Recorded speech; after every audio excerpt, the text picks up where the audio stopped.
சிறப்புடனே கந்த கோட்டம் உண்டு, சிங்கார மயிலாட தோட்டம் உண்டு. சிறப்புடனே கந்த கோட்டம் உண்டு, சிங்கார மயிலாட தோட்டம் உண்டு.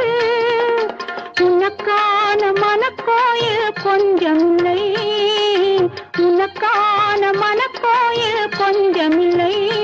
அங்கு உருவாகும் அன்புக்கோ பஞ்சமில்லை, அங்கு உருவாகும் அன்புக்கோ பஞ்சமில்லை.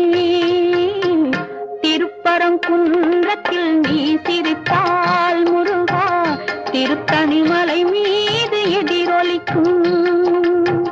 திருச்செந்தூரில்